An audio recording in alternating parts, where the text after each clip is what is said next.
I hate crime.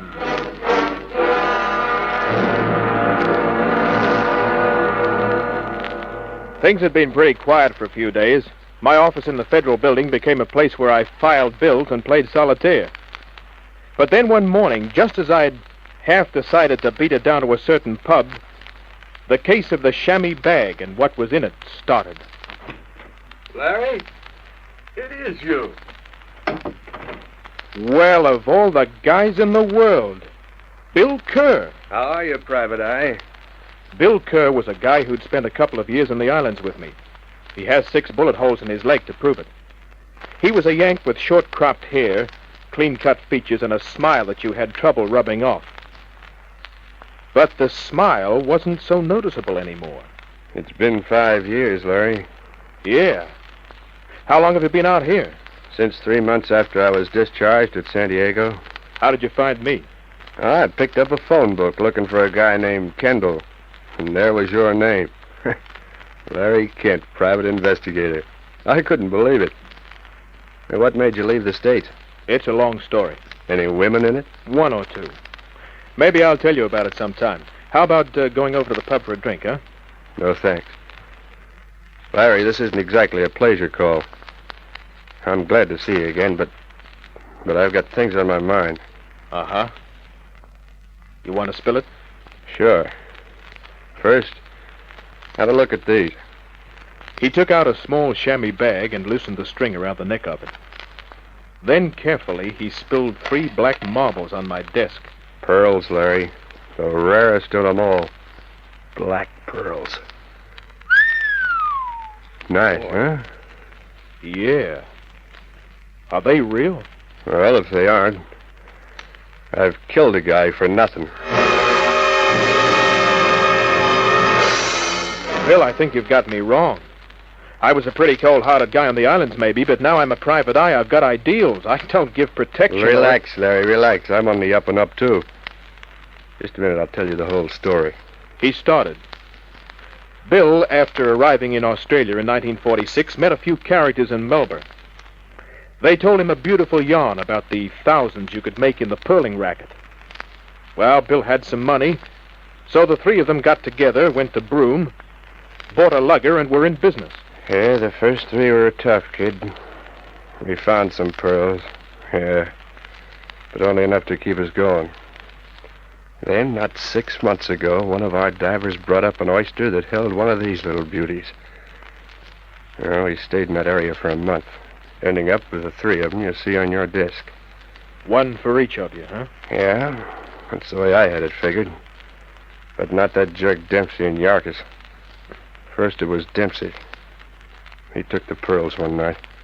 Yarkis and I found him in the morning on the road, 50 miles out of Broome. He pulled a gun on me, but I was quicker. Uh-huh. And Yarkis? Yeah, he tried it a week later, but he didn't use the road. I caught up with him in the desert. I put a bullet through him and left him there for the dingoes. You said you killed 1 man. That's all, Larry. Somehow Yarkis lived through it. I saw him last night, but I lost him in a crowd. He's gunning for me, Larry. Well, you'd better go to the cops, Bill. And maybe have to explain Dempsey? No, thanks. Yeah. Well, what are you going to do? I've got an appointment with a fellow at his office tomorrow. He might buy the pearls.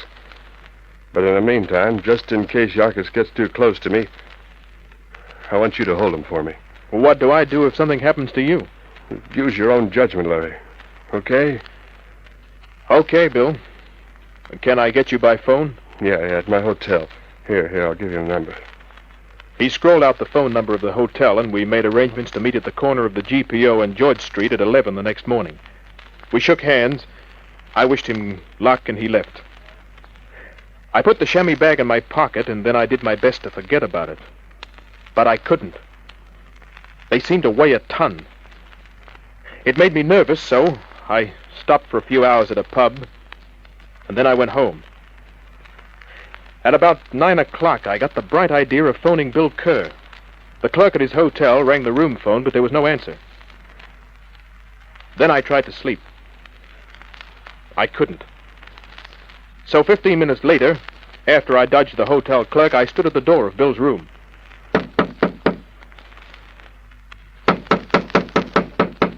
There was no light inside the room and no sounds. I took out my skeleton keys, and on the sixth one,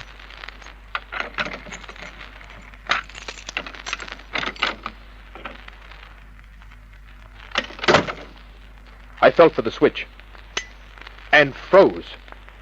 Somebody had turned the room inside out. The mattress on the bed had been torn to pieces, the bedpost pulled apart, the carpet pulled from the floor. Even the curtains were ripped down. But that wasn't what froze me. It was a handle. The handle of the knife that was stuck in Bill Kerr's back.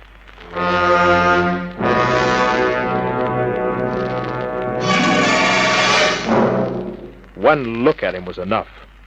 The guy who did it was an artist. With a knife, anyway. But he wasn't satisfied with just killing Bill. He'd pulled the clothes from his body and searched them for the pearls. The pearls? I figured I'd better get out of there. I didn't go. I hit the floor. The guy who took the pot shot went down the stairs. I got up and followed, but I didn't have a chance to nail him. When I reached the street, the guy was climbing into a car that moved before he was all the way in. I put my gun back in my pocket and got out of there before the cops arrived. I didn't want to answer any embarrassing questions. Then I had a good night's sleep, and in the morning I went to the office as usual. Well, hello. Good morning. The sign on your door said, "Walk in." So I did. When I had that sign put on the door, I must have been thinking of dames like this one. She had platinum blonde hair that was real. Everything about her was real. Right down to the diamonds on her fingers. She was the kind of a dame who'd make life on a desert island a picnic. Yeah, and you'd shoot the first guy who tried to rescue you. We went through the usual preliminaries. Her name was Amanda Martin, and she wanted me to do a job for her. I'm giving a party tonight. I'd like you to be a sort of bodyguard for my friend's jewelry. And yours too, huh? Yes. What kind of a party is this? A society affair? Oh, no. You see, most of my friends are bookmakers. And their wives and fiancés, of course. Yeah. Will you accept the assignment? Tonight, huh? Who recommended me to you, Miss Martin?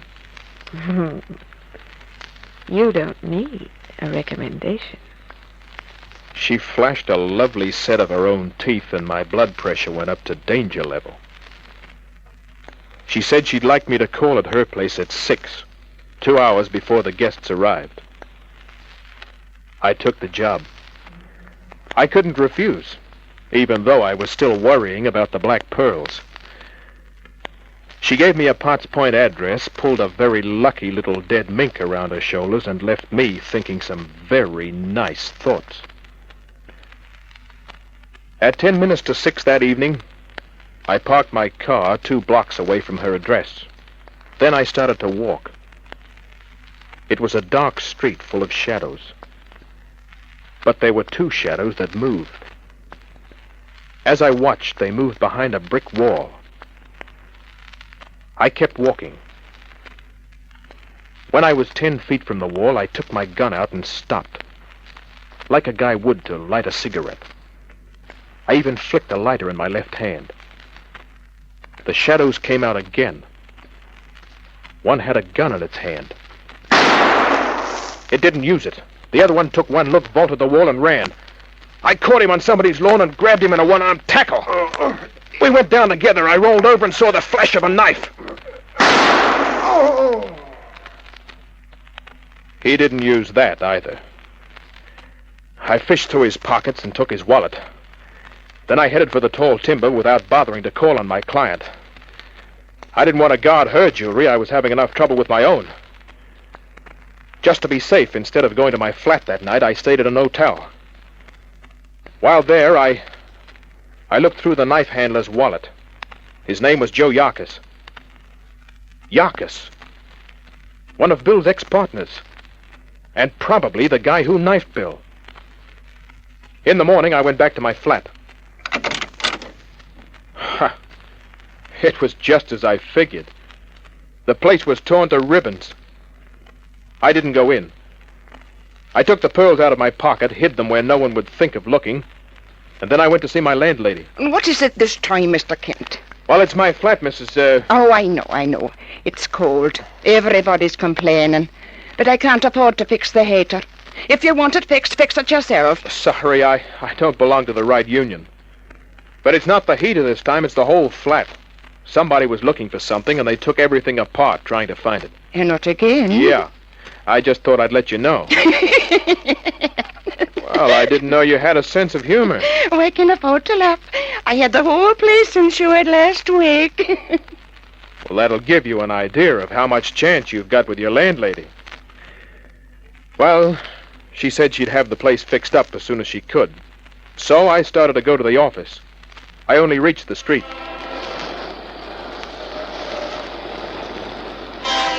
Hold on, Kent. Well, hello, Inspector. Got your gun handy? Yeah. Let me have it. Why? You might be under arrest.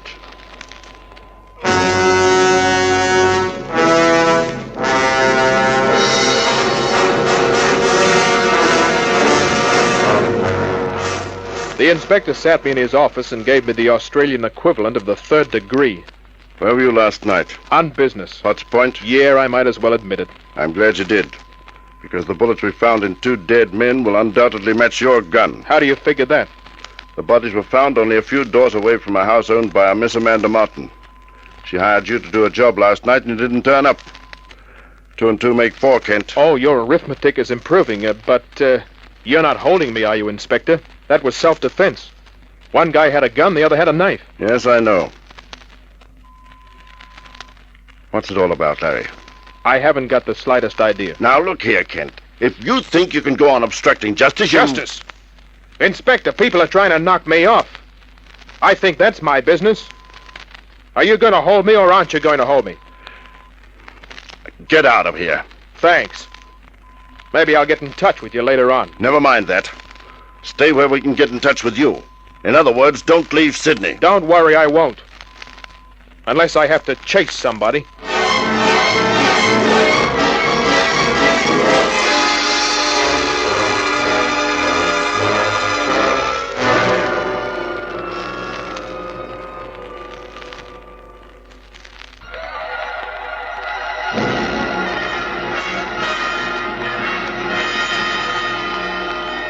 After I left headquarters, I did some thinking. I tried to figure out why Amanda Martin turned me in. I knew the police had asked questions in the neighborhood after the shooting. They always do. Then I thought about the 2 guys who tried to stop me so close to her place. As the inspector said, 2 and 2 make 4.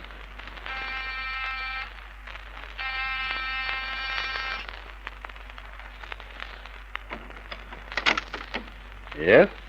The guy who opened the door was short, fat, bald, and greasy. Across his vest was a gold watch chain and a gravy stain. He wore thick bifocals. I told him who I was. Larry Kent. Weren't you supposed to come here last night? That's right. I want to apologize to Miss Martin for not showing up. Yes, by all means. Miss Martin's in the living room. It was a nice shack. Her friends must have been bookmakers. And they must have been very good friends. I followed the short guy. I wasn't going to let anybody get behind me. Amanda looked up from a magazine as we entered the room. Mr. Kent. Hello. Sorry about last night. Oh, that's quite all right. I'd like you to meet a very good friend of mine, John Plant. How do you do, Mr. Kent? He put out his hand. I took it. He pulled me towards him. Oh! He hit me with his left. As I went back, he let me have it again. I don't know how much time had passed before I came to. I was sitting in a chair. Plant was standing in front of me. All right, Kent. Where are the pearls? What pearls? Don't play dumb. I don't know what you're talking about. Why didn't you come here last night? 2 guys tried to stop me. After I took care of them, I didn't want any more work for the evening. Kent, I want those pearls. What makes you think I have any pearls? Bill Kerr went to see you. Then later, when we searched Kerr's hotel room, the pearls he had when he arrived in Sydney were nowhere to be found. Kerr was an American. So are you. What did you do with the pearls he gave you? He didn't give me any. Talk. Sure. I can talk till I'm blue in the face, but I can't tell you anything about any pearls because I don't know anything about them. You'll talk. There are ways to make you talk. I didn't doubt that he knew them either. He stood there for a few minutes, looking at me. Then he called out. Amanda! Amanda, come in here. What is it, John? Here. My gun. Hold it on Kent while I tie him in the chair. There are some old Chinese torches I want to do just a little research on. He gave her the gun while he went to a cupboard and brought out some rope. Then he made me stand up while he tied my ankles to my wrists. Finally, he pushed me back into the chair. That'll hold you very well, I think. But watch him anyway, Amanda.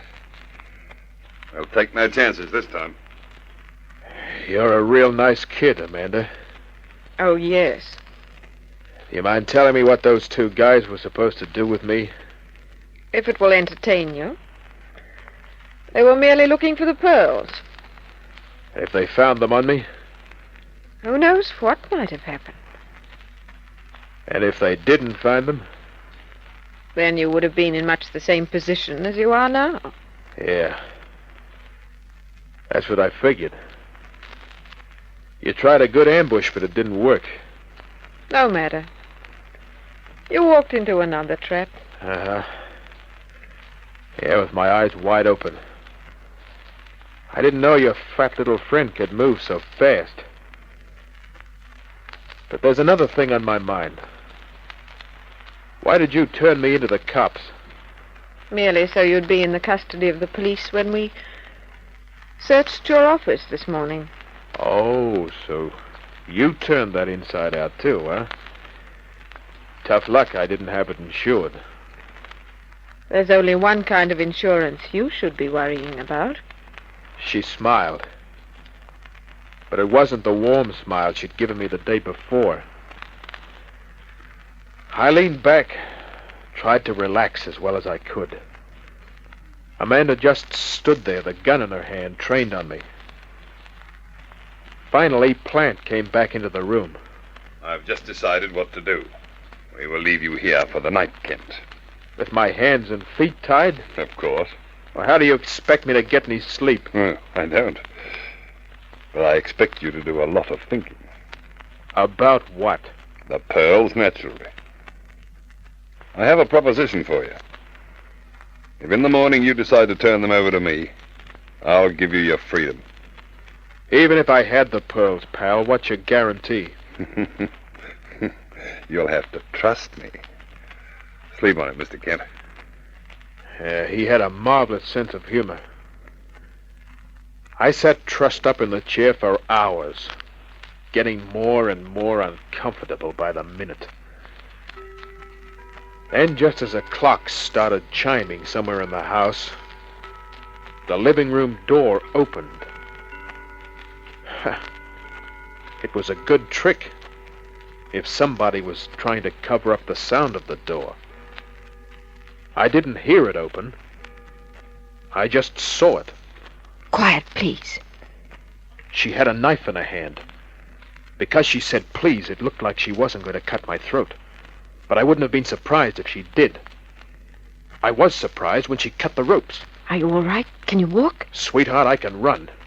But why this? Never mind about that. We must get out of here. I'd rather stay and take care of Fatsy. Please, he may hear us any minute. I did want to take care of Plant, but something told me to get out of the place with Amanda. So we exited through one of the French windows. I'd left my car parked a few blocks away. We got in and drove off.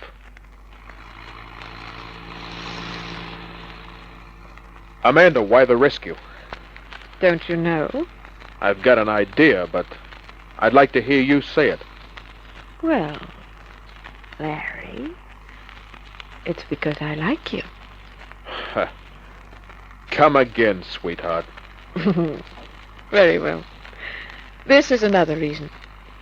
I like nice things, too. Jewelry, furs, good living. Uh-huh. Doesn't Plant supply you with that? To a certain extent. But he isn't in possession of the 3 black pearls. You are. Are you sure? Positive. Okay. Maybe I do have them. What comes next? There's a dealer in pearls now in Sydney. If we go to his office tonight, we can strike a bargain for more money than either of us has ever seen. Who is this dealer? Someone I know. I know many important people. Yeah, I don't doubt it. Well? Before I agree, Amanda, I've got to know the whole story, everything. Why? I'm curious. There's a nice quiet coffee shop where we can talk. Very well. We went to a cafe off the main drag in Paddington. Amanda waited till 2 cups of coffee were set before us and the waitress was out of earshot. All right, Larry. What is it you want to know? How did Yarkis and the thug I had to knock off come into the picture with Plant and you? Yarkis knew Plant. He came and told him about the pearls your friend brought to Sydney. Why? Well, they made a deal. Plant and some of his men would help Yarkis get the pearls. Why didn't Yarkis get them himself? He was a coward. Yet he was the one who knifed Bill Kerr, wasn't he? Yes, but Plant was there in the room, holding a gun on Kerr. Uh-huh. After he was killed, they searched the room. But of course, the pearls weren't there. How did I get tied up with it? Yarkis followed Kerr to the Federal Building. Then later, when you went to Kerr's hotel room, one of Plant's men was waiting. He recognized you. And almost let me have it. Yeah, I got the whole picture now. When Plant found out Kerr had been to my office, he figured I had the pearls, so he sent you along as a decoy, huh? Exactly. Are you satisfied now, Larry? Yeah. Yeah, I'm satisfied. Then shall we get the pearls? First, what happens after we sell them? You should know.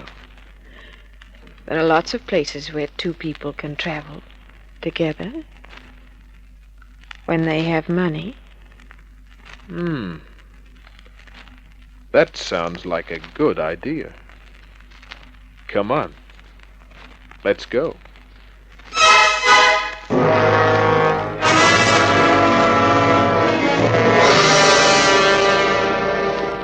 I took Amanda to my block of flats. We went down into the cellar. I'd hidden the chamois bag of pearls on top of a rafter. They were still there. Amanda's eyes were wide when I showed her the bag. Let me, Larry. Let me look at them. I went under the electric light bulb and gently shook the pearls into my hand. They're beautiful. Beautiful. Yeah. Very expensive. They've already cost 4 lives. They're worth it. I put them back into the bag and we went out to my car. Amanda told me to drive to Circular Quay. When we got there, she gave directions that took us along the waterfront. She told me to stop before a warehouse that had a weak light shining at the bottom of a wooden flight of steps. We went up the stairs, Amanda first. At the top, there was a wooden door. She knocked. That's our prearranged signal. He's expecting me. I heard the soft click of a light switch from behind the door. Light shone through the cracks. It's all right. He's waiting.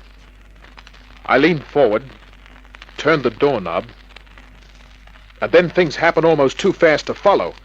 As I kicked the door open, I grabbed Amanda and held her in front of me. He'd been expecting us all right. It was Plant. The shot he fired was stopped by Amanda. And Plant, he just stood there, his mouth wide open. I kept Amanda in front of me. She was dead. Amanda. She'll have trouble answering you, Plant. Amanda. I didn't know what to do. He still had the gun and he was standing there. And then he did a very strange thing. He dropped his gun and came forward. I let him take Amanda from me. He placed her on the floor gently. And then he kissed her.